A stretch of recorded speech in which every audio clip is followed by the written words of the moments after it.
অনেক অনেক বেশি। সাহাবীরা রাসূল সাল্লাল্লাহু আলাইহি ওয়াসাল্লামের সাথে বসে আছেন। কিছু সাহাবী সফরে যাবে। রাসূল সাল্লাল্লাহু আলাইহি ওয়াসাল্লাম বলছে, ইন্নাকুম কাদিমুনা আলা ইখওয়ানিকুম, তোমরা এখন তোমাদের ভাইয়ের নিকটে যাচ্ছ। এখন তোমরা তোমাদের ভাইয়ের নিকটে যাচ্ছ। ফাইন্নাহু রিহালাকুম ওয়া ইন্নাকুম লিবাসুকুম আহসানু লিবাসুকুম ফাআসলিহু রিহালাকুম ওয়া আহসিনু লিবাসাকুম। রাসূল সাল্লাল্লাহু আলাইহি ওয়াসাল্লাম বললেন, তোমরা উত্তম, তোমাদের যে উত্তম পোশাক আছে, সব থেকে উত্তম পোশাক সেটা তোমরা পরিধান করো। আর তোমাদের সাথে যে মাল সামান আছে, জিনিসপত্র আছে, এগুলো তোমরা পরিপাটি করে নাও। এই দুই কথা বলে রাসূল সাল্লাল্লাহু আলাইহি ওয়াসাল্লাম থামলেন না। তিনি বললেন, কান্নাকুম লামাতা শাতান, কান্নাকুম লামাতা শাতান ফি নাস, তোমরা এমনভাবে পরিপাটি হয়ে নাও যেমনিভাবে মানুষের চেহারার মধ্যে তিল থাকে, তিলক থাকে, তোমাদের এক একজনকে যেন এমন দেখা যায় যেমন চেহারার ভিতরে যদি তিল থাকে তাহলে চেহারার সৌন্দর্য যেমন ফুটে ওঠে, ঠিক তেমনিভাবে তোমাদের পোশাক পরিচ্ছদ এবং তোমাদের মাল সামানা ঠিক এভাবে যেন সুন্দর থাকে যে তোমরা এক একজন মুসলমান যে যাচ্ছ, তোমাদের এই পরিপাটি, এই সৌন্দর্য দেখে সেটা যেন বোঝা যায়, যেমনিভাবে তিলকের মাধ্যমে তার চেহারার সৌন্দর্য বোঝা যায়। যদি মানুষ কালো হয়, পরিষ্কার হয়, যদি চেহারার মাঝে একটা কালো তিল থাকে, মানুষটা যদি পরিষ্কার হয়, ওই তিলের কারণে তার যে সৌন্দর্য অনেক অনেক বৃদ্ধি পায়। রাসূল সাল্লাল্লাহু আলাইহি ওয়াসাল্লাম বললেন, লামাতা শামাতান ফি নাস, মানুষের ওই তিলকের কারণে তাদের চেহারা ছবি যেমন সৌন্দর্য ফোটে, তোমাদের পরিপাটি এবং তোমাদের জামা কাপড়ের সৌন্দর্য যেন ঠিক তেমনি ভাবে ফুটে ওঠে সৌন্দর্য। ফাইন্নাল্লাহা লা ইউহিব্বুল ফাহশা ওয়ালা তাফাহুশ। এরপরে তিনি বললেন, আল্লাহ তাআলা এই অশালীনতা, বেয়াদব, আদব কায়দাহীন, অশালীন, অশ্লীলতাকে আল্লাহ রাব্বুল আলামিন পছন্দ করেন না। সম্মানিত মুসলিম ইকরাম, মাঝখানে আমি একটু বলতে চাই, আমাদের আসলে এসি আছে, আবার ফ্যান, আবার আকাশ নরম, ঘুম আসবে স্বাভাবিক মানুষ। আমি তো ঘুমাই আসি জুমার খুতবা দিতে, আমার ঘুম আসবে না, কিন্তু আপনারা ব্যস্ত থাকার কারণে অনেকেই ঘুমায় আসবেন না, বিভিন্নভাবে ঘুম আসতে পারে, এটা স্বাভাবিক। কিন্তু জুমার খুতবা হলো, আমি সবসময় বলি, 2 রাকাত নামাজকে মিট করে আমরা এখানে জুমার খুতবা শুনি। যদি ঘুমাই আমি সময় কাটাই দিই, তাহলে কিন্তু আমার জুমার খুতবার যে হক ছিল সেটা আদায় হবে না। এ বিষয়টা আমাদের খেয়াল রাখতে হবে, এ বিষয়টা খেয়াল রাখতে হবে। সাথে সাথে বাচ্চাদের দিকেও একটু খেয়াল রাখতে হবে, তারা যেন কথা না বলে, হাসাহাসি না করে, এতে জুমার খুতবার বিঘ্নত হয়, আমার সমস্যা হয় বিশেষ। সম্মানিত মুসলিম ইকরাম, বলছিলাম আদব শিষ্টাচারের গুরুত্ব ইসলামে অনেক অনেক বেশি। আল্লাহ রাব্বুল আলামিন এই আদব শিক্ষার ব্যাপারে কোরআন মাজিদে আয়াত নাযিল করেছেন। আল্লাহ রাব্বুল আলামিন বলেন, ইয়া আইয়ুহাল্লাযীনা আমানু কু আনফুসাকুম ওয়া আহলিকুম নারা, তুমি বাঁচো জাহান্নামের আগুন থেকে, আর তোমার পরিবারকেও জাহান্নামের আগুন থেকে বাঁচাও। তাফসীরে তাবারীর ভিতরে আসছে, হযরত আলী রাদিয়াল্লাহু আনহু তিনি বলেন যে তুমি বাঁচো এবং তোমার আহল পরিবারকে বাঁচাও, তার মানে হলো এই, তুমি তোমার আহল পরিবারকে আদব শিষ্টাচার শিক্ষা দাও এবং সুশিক্ষায় তাদেরকে শিক্ষিত করো। না হলে আমরা কিভাবে বাঁচাবো আমাদের পরিবারকে? আল্লাহ বলছে তুমি বাঁচো, তোমার আহল পরিবারকে বাঁচাও ওই আগুন থেকে, যার ইন্ধন হবে, কাঠ হবে, জ্বালানি হবে, মানুষ এবং পাথর।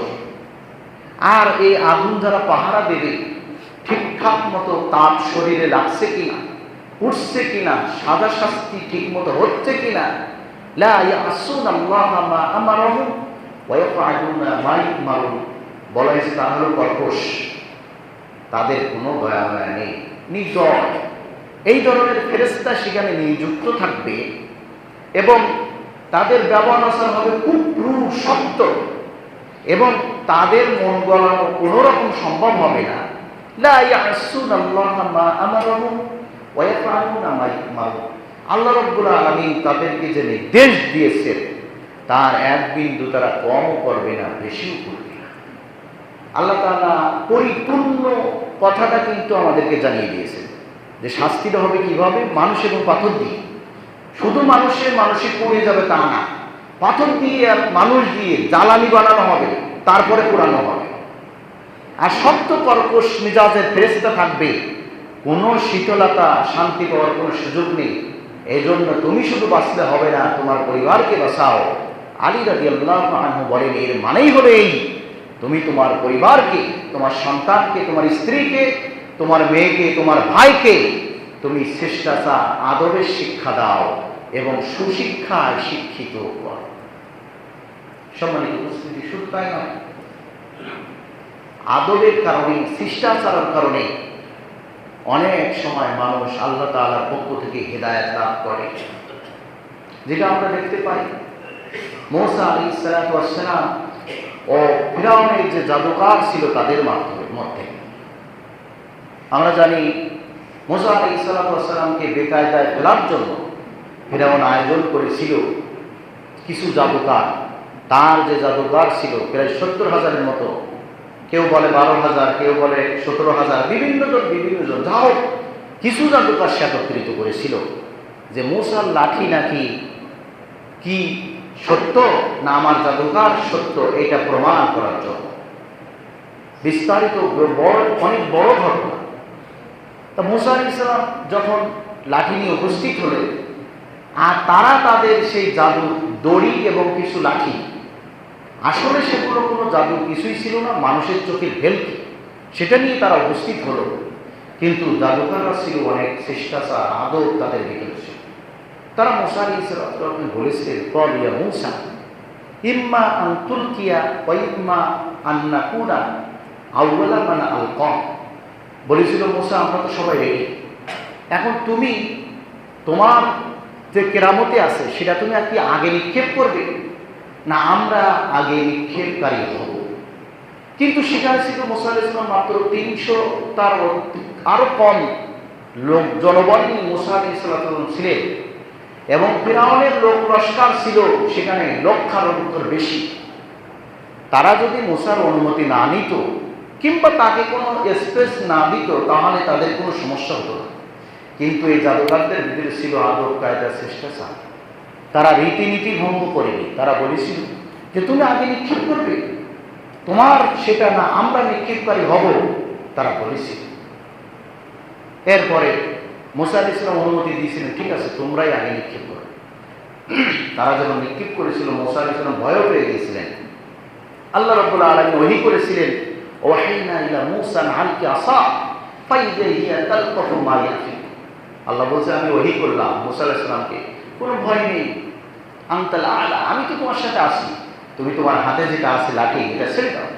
মূসা আলাইহিস সালাম লাঠিকে ছেড়ে দিলেন, তাদের যা ছিল সব কিছু ভস্য হয়ে গেল, খেয়ে ফেলল জাদুকররা। ফাউলকিয়া সাহারাতু সাজিদিন ক্বালু আমান্না বিরাব্বিল আলামিন রব্বি মূসা ওয়া হারুন। সাথে সাথে যত জাদুকর ছিল তারা বুঝে ফেলেছিল যে সত্যি সত্যি আমাদের এই জাদু তো ভেলকি, মানুষকে আমরা ধোঁকা দেই, কিন্তু মূসার যে লাঠি এটা আসলে কোনো ব্যক্তির দ্বারা সম্ভব না, এটা কোনো রবের পক্ষ থেকে। এই জন্য তারা সাথে সাথে সিজদায় পড়ে গিয়েছিল। সিজদা দিয়ে শুধু শেষ নয়, তারা ঘোষণা করেছিল ওই লক্ষ লক্ষ জনতার মাঝে, তারা বলেছিল ক্বালু আমান্না বিরাব্বিল আলামিন, আমরা ঈমান আনয়ন করলাম, বিশ্বাস স্থাপন করলাম যিনি বিশ্ব জগতের প্রতিপালক। এরপরে তারা আরো এটাকে বাস্তবায়ন করার জন্য, সত্য রূপ দেওয়ার জন্য বলেছিল রব্বি মূসা ওয়া হারুন, এবং মূসা এবং হারুনের যে প্রতিপালক, যে রব, তার প্রতি আমরা বিশ্বাস স্থাপন করলাম। সম্মানিত মুসলিম ইকরাম, তাদের পরিণাম হয়েছিল খুব ভয়াবহ। ফিরআউন বলেছিল, ক্বালা আমানতুম আন্নাহা লাকুম আযানা লাকুম মিন ক্বাবল, আমার অনুমতি ছাড়াই তোমরা কিভাবে ঈমান আনয়ন করলে? ইন্নাহু লাকাবীরুকুমুল্লাযী আল্লামাকুমুস সিহর, আমি বুঝতে পেরেছি মূলত হলো তোমাদের ভিতরে সেই হলো বড় জাদুকর। মুসা আলাইহিস সালাতু ওয়াস সালামকে ইঙ্গিত করে সে বলেছিল, তোমরা কি জানো, ফালাউ কাত্তি আন্না আইদিয়াকুম ওয়া আরজুলাকুম মিন খিলাফিন ওয়ালা উসাল্লিবান্নাকুম আজমাইন, আমি তোমাদেরকে বিপরীত দিক থেকে হাত পা কেটে ফেলবো, ডান হাত বাম পা আর বাম পা ডান হাত উল্টা পাল্টা করে তোমাদেরকে কেটে ফেলবো এবং তোমাদেরকে আমি সুরে চড়াবো। কারণ তোমরা কি আমার অনুমতি ছাড়াই আমার কাজে এসে আমারটা না করে বরং তোমরা বিপরীত করেছিলে। তারা স্পষ্ট করে বলেছিল তাদের ইমানের দাবিতে, তারা বলেছিল আমাদের কোনো ভয় নেই, আমাদের কোনো ক্ষতি নেই, আমরা কিছুই পরোয়া করি না, ইন্না ইলা রাব্বিনা মুনকালিবুন, আমরা তো আমাদের রবের নিকটে ফিরে যাচ্ছি। তোমার বাহাদুরি এই পর্যন্ত, তুমি আমাদের হত্যা করবে, এরপরে কবরের ভিতরে গিয়ে তুমি আমাদের কিছুই করতে পারবে না। ফিরআউন তাই করেছিল, তাদেরকে বিভিন্নভাবে আযাব দিয়েছিল। এই আযাব দিয়ে শেষ হয়নি, তাদের সন্তানদেরকে, ছেলেদেরকে হত্যা করেছিল। এমনকি পেটের বাচ্চা ছিল যে হবে, এটা যদি ছেলে হয় এই জন্য সে অনেক শিশু সন্তানকেও হত্যা করেছিল। কিন্তু তারা ঈমান এনেছিল। তাফসিরে তাবারিতে এর ব্যাখ্যায় বলা হয়েছে এটার একটাই কারণ, সেটার মূল কারণ ছিল তাদের শিষ্টাচার, তাদের নম্রতা, তাদের ভদ্রতা। তারা নবীর সাথে কোনো রকম বেয়াদবি করেনি। কাফের হওয়া সত্ত্বেও তারা নবীকে স্পেস দিয়েছিল যে তুমি আগে নিক্ষেপ করবা না, আমরা আগে নিক্ষেপ করব। সম্মানিত মুসলিম ইকরাম, আদব কায়দা শিষ্টাচার আমরা ভুলে যাই। স্ত্রীরা আজকে স্বামীর সাথে তুইতাকারি করে, খারাপ ব্যবহার করে, স্বামীও স্ত্রীদেরকে দাসী মনে করে, তাদের সাথে খারাপ ব্যবহার করে। স্টুডেন্টরা শিক্ষকদেরকে ধমকায়, চোখ মোটা করে, খারাপ ব্যবহার করে। আজকে আপনি দেখেন ইউনিভার্সিটিগুলোতে যারা সুশিক্ষায় শিক্ষিত হয়ে বাইরে হওয়ার কথা, যাদের কাছে আমাদের ছোটরা আদব কায়দা শিখবে, তারা ভিসিকে প্রভিসিকে শিক্ষকদেরকে বিভিন্নভাবে আঙুল উচ্চ করে তাদেরকে ধমকায়, তাদের সাথে খারাপ ব্যবহার করে। এই জন্য তো এই জাতির হেদায়েত নসিব হচ্ছে না। অথচ পিরামিকুলের মাঝেও আদব আমরা দেখতে পাই, পিরামিকুলের ভিতরেও আদব শিষ্টাচার আছে। আমরা জানি সুলাইমান আলাইহিস সালাম পশু পাখির কথা ভাষা বুঝতেন। আল্লাহ রাব্বুল আলামিন তার অনেকগুলো মুজিজা দিয়েছিলেন। অন্য একদিন এই বিষয়টা আলোচনা করবো ইনশাআল্লাহ। অনেকগুলো মুজিজা সুলাইমান আলাইহিস সালামকে আল্লাহ রাব্বুল আলামিন দিয়েছিলেন। তার ভিতরে একটা হলো পশু প্রাণীর কথা তিনি বুঝতে পারতেন। যা তিনি একদিন কাফেলায় বাইর হবেন, অহশিরা সুলাইমান জুনুদা অহশিরা সুলাইমান মিনাল জিন্নি ওয়াল ইনসি ওয়াত তায়রি ফাহুম ইউজাউন, তিনি রেডি করলেন, মানুষ একত্রিত করলেন, মানুষকে, জিনকে এবং বিহঙ্গকুলকে, পাখিদেরকে তিনি একত্রিত করলেন এবং সারিবদ্ধভাবে দাঁড় করালেন। তিনি কাকে মানুষ মানুষের সারিতে, পাখি পাখির সারি এবং জিনেরা জিনেদের সারিতে উনি বাইর হবেন, কোথাও যাবে। হাত্তা ইজা আতাউ আলা ওয়াদিন নামলা, অবশেষে যখন তিনি পিপিলিকাদের উপত্যকায় এসে পৌঁছালেন, অর্থাৎ পিঁপড়ারা যেখানে বাসা বেঁধে থাকে এরকম উপত্যকা দিয়ে ওনার ওই বাহিনী যাবে, এখন পার হবে, ওই বাহিনী পার হয়ে যাবে। তখন তাদের ভিতরে যে পিঁপড়ারা হেড আছে, তাদের যে রানী, সে বলছে ক্বালাত ইয়া আইয়ুহান নামলা খুলু, হে পিপিলিকার দলেরা তোমরা সাবধান হয়ে যাও, মাসাকিনুকুম, তোমরা তোমাদের ঘরের ভিতরে প্রবেশ করো, কেউ বাইরে থেকেও না, কারণ সুলাইমানের বাহিনী আসছে।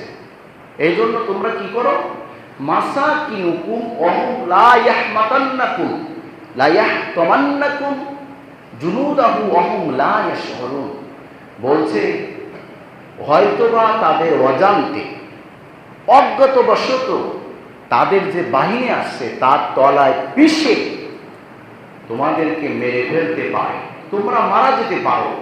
এই জন্য তোমরা সাবধান হও, তোমরা সতর্ক হও, তোমরা যা সেই তোমাদের নিজেদের গর্তের ভিতরে ঢুকে পড়ো। তখন সুলাইমান আলাইহিস সালাম ভেসে দিয়েছিলেন এবং তার সমস্ত বাহিনীকে আটকাইছিলেন এবং বলেছিলেন যে তোমরা সাবধানতার সাথে যাও, এখানে পিপিলিকা বাহিনীদের উপত্যকা এটা, তারা কোথাও থাকতে পারে, হয়তো বা ক্ষুদ্র তোমাদের এই দলের কারোর পায়ে চাপায় কিংবা কোনো কিছুর কারণে হত্যা হতে পারে, এই জন্য তারা কিন্তু সাবধান হয়ে গেছে। সুলাইমান আলাইহিস সালাম বুঝেছিলেন এবং হাসি দিয়েছিলেন এবং আল্লাহর কাছে শুকরিয়া আদায় করেছিলেন, রব্বি আউজি'নি আন আশকুরা নি'মাতাকাল্লাতী আন'আমতা আলাইয়া ওয়া লিওয়ালিদাই। সে এভাবে করে আল্লাহ শুকরিয়া করেছেন যে আল্লাহ তোমার শুকরিয়া যে তুমি ওই পিপিলিকার ভাষা আমার বোঝার তৌফিক দিয়েছো। আমি যদি না বুঝতাম আমার মতন আমি হুড়মুড় করে চলে যেতাম, আর আমার এই পায়ের তলায় হয়তো বা কোনো না কোনো পিপিলিকা পড়ে আমার এই বাহিনীর দ্বারাই মারা যেত, কষ্ট পেত। আল্লাহ তোমার কাছে আমি দায়ী হয়ে যেতাম। এই জন্য তিনি শুকরিয়াও করেছিলেন। তাফসীরে কুরতুবীর ভিতরে লিখে যে পিপিলিকার যে সর্দার আছে তার ভিতরে শিষ্টাচার ছিল, আদব ছিল। সে বলিনি যে সুলাইমানের বাহিনী ইচ্ছা করে আমাদেরকে পদদলিত হত্যা করতে পারবে, সুতরাং তোমরা পালাও। সে বলেছিল লা ইয়াহতামান্নাকুম ওয়া জুনুদুহুম লা ইয়াশউরুন, হয়তোবা অসাবধানতে অসতর্কবশত না জেনে তার বাহিনীর দ্বারা আমাদেরকে পিষে যেতে পারে, আমরা মারা যাইতে পারি। এই জন্যই তোমরা কি করো, সাবধান হয়ে যার সেই তাদের নিজেদের তোমাদের নিজেদের গর্তের ভিতরে ঢুকে পড়ো।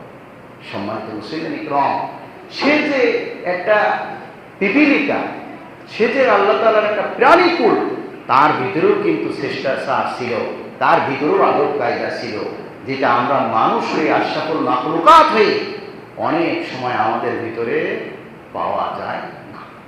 সম্মানিত মুসলিম ইকরাম, শুধু তাই না, আদব শিষ্টাচারের এত গুরুত্ব, রাসূল সাল্লাল্লাহু আলাইহি ওয়াসাল্লাম বলছেন আদব শিষ্টাচার হলো নবুয়াতের একটা অংশ। নবীদের যে মর্যাদা, সেই মর্যাদার একটা অংশ। রাসূল সাল্লাল্লাহু আলাইহি ওয়াসাল্লাম বলছেন উত্তম চরিত্র এবং শ্রেষ্ঠ আচরণ এবং মৃত্যু ব্যয়িতা, অর্থাৎ ব্যয় করার ক্ষেত্রে যারা মধ্যম পন্থা অবলম্বন করা হলো নবুয়াতের 25 ভাগের 1 ভাগ। সুবহানাল্লাহ। চিন্তা করেছেন, কেউ যদি সুন্দর চরিত্র, উত্তম আচরণ করে, শ্রেষ্ঠ আচরণ করে, তার চরিত্র সুন্দর হয় এবং ব্যয়ের ক্ষেত্রে যদি মধ্যম পন্থা অবলম্বন করে, তাহলে রাসূল সাল্লাল্লাহু আলাইহি ওয়াসাল্লাম বলছেন সে হলো নবুয়াতের 25 ভাগের 1 ভাগ সে অর্জন করেই ফেলবে। সুবহানাল্লাহ।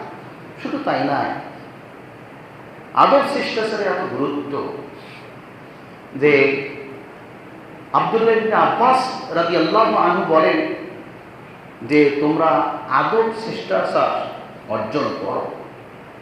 কারণ কি? কারণ হলো আদব এবং শিষ্টাচার হলো একাকিত্বের, যখন কোনো মানুষ একাকিত্ব থাকে, একা থাকে, এটা হলো তার সহসার। প্রবাসী যে থাকে তার সঙ্গী। অভাব অনটন মানুষের যখন দেখা দেয় তখন তার আসল সম্পদ। মানুষের যখন অভাব অনটন দেখা দেয়, রাগ হয়, মানুষের যখন সম্পদের বিষয়ে কোনো ঝামেলা বাঁধে, তখন মানুষের আর এই আদব শিষ্টাচার তার কাছে আর থাকে না, এটা তার কাছ থেকে দূরে চলে যেতে থাকে। তখন সে আর মানুষ থেকে পশুর মতো হয়ে যায়। এজন্য বলছে যে তুমি আদব শিষ্টাচার অর্জন করো, কারণ সে হলো তোমার অভাব অনটন যখন হবে, যদি তুমি সত্যিকার অর্থে এই শিষ্টাচার আদব অর্জন করতে পারো, সেই হবে তোমার জন্য আসল সম্পদ। সম্মানিত মুসলিম ইকরাম, শুধু তাই নয়, আদব শিষ্টাচার হলো এলেম অর্জনের থেকেও আরো উত্তম বেশি। একজন মানুষ ডক্টরেট অর্জন করুক, একজন মানুষ আলেম হোক, সর্বোচ্চ আলেম হোক, যত দামি হোক না কেন, তার ভিতরে যদি আদব শিষ্টাচার না থাকে, তার ভিতরে যদি সহনশীলতা না থাকে, তার ভিতরে যদি নম্রতা ভদ্রতা না থাকে, তাহলে তার কোনো দাম নেই। যেমনিভাবে আপনি একজন অন্ধ মানুষ, তার হাতে যদি আগুনের মশাল ধরাই দেন, রাতের বেলায় দিয়ে দিলেন, বললেন সে পথ দেখাবে, ওই আলো দিয়ে সে কি আসলে মানুষের পথ দেখাবে? বরং ওই আলো দিয়ে মানুষের ঘরে সে আলো আগুন ধরিয়ে দেবে। কারণ কি, সে তো নিজেই পথ দেখে না। আগুন তার হাতে কোথায় সে লাগাই দেবে সে নিজেই জানে না। এই জন্য বলা হয়েছে ইলম অর্জনের থেকে আব্দুল্লাহ ইবনে মুবারক রাহিমাহুল্লাহ উনি বলছেন, প্রচুর ইলম অর্জন করার চাইতে অল্প আদব শিষ্টাচার অর্জন করাই হলো শ্রেষ্ঠ। কারণ প্রচুর ইলম অর্জন করে যদি ওই মশালার মতো অন্ধ হয়, তার যদি আদব শিষ্টাচার সহনশীলতা না থাকে, তাহলে সে বরং কি হবে, অহংকারী হয়ে উঠবে। সে যখন অহংকারী হয়ে উঠবে সে নিজেকে ধ্বংস করবে, এবং সে যখন ধ্বংস হবে তখন আশেপাশে যারা আছে তাদেরকেও ধ্বংস করবে সেই অহংকারের কারণে। এই জন্য বলা হয়েছে প্রচুর ইলম অর্জন করার থেকে বরং তুমি অল্প ইলম অর্জন করো, কিন্তু আদব অর্জন করো তুমি বেশি, শিষ্টাচার অর্জন করো তুমি বেশি, নম্রতা ভদ্রতা তোমার ভিতরে নিয়ে আসো, তাহলেই তোমার জন্য উত্তম হবে, ভালো হবে। যেমনিভাবে অন্ধ মানুষের হাতে আলো দিলে সে সর্বনাশ করবে, এর যদি প্রচুর জ্ঞানী হয় তার ভিতরে যদি আদব শিষ্টাচার না থাকে তাহলে ঠিক তেমনিভাবে সে ক্ষতি করবে। আর যদি একজন ভালো মানুষের কাছে রাত্রে বেলায় একটা লাইট, টর্চ লাইট দেওয়া হয় কিংবা আগুনও দেওয়া হয় মানুষের পথ দেখানোর জন্য, তাহলে সে পথ দেখাবে ঠিকই, কিন্তু অন্যকে সে কোনোদিনও ধ্বংস করবে না, ক্ষতি করবে না। সম্মানিত মুসল্লিন ইকরাম, বলছিলাম আদব শিষ্টাচারের গুরুত্ব। এই জন্য আমাদের এখন খুবই দরকার বাচ্চাদেরকে পরিবারে আমরা নিজেরা প্রথমে সংযমী হওয়া, আমার ভিতরে আদবের প্র্যাকটিস করা, এবং আমার পরিবারে আমার স্ত্রী, আমার সন্তান, আমার মেয়ে, আমার ভাই, সমাজে, রাষ্ট্রে, সব জায়গায় আদব শিষ্টাচারের প্রচুর অভাব। এখন এমন হয়েছে কে বড় কে ছোট, কার মান আছে আর কার মান নেই, কার সম্মান আছে আর কার সম্মান নেই, এটা বোঝা এখন খুবই কঠিন। এই জন্য আমরা আদব শিষ্টাচারের ব্যাপারটা যেভাবে হোক আমাদের পরিবার থেকে আমরা শুরু করব, নিজেদের থেকে শুরু করব। আল্লাহ রাব্বুল আলামিন সেই তৌফিক আমাদেরকে দান করুন, আমিন।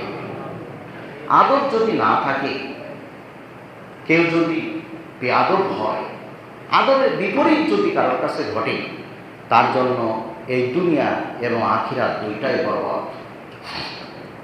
আল্লাহ রাসূল সাল্লাল্লাহু আলাইহি সাল্লাম বসে আছেন ঘরের ভিতরে, বাইরে থেকে একজন সাহাবী এসে ডাকতেছেন, জোরে জোরে চিৎকার করে।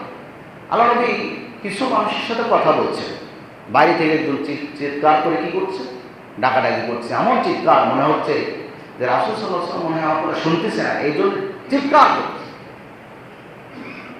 আল্লাহ রাব্বুল আলামিন তখন সূরা হুজুরাতের আয়াত নাযিল করলেন, ইয়া আইয়ুহাল্লাযীনা আমানু, হে ঈমানদারগণ,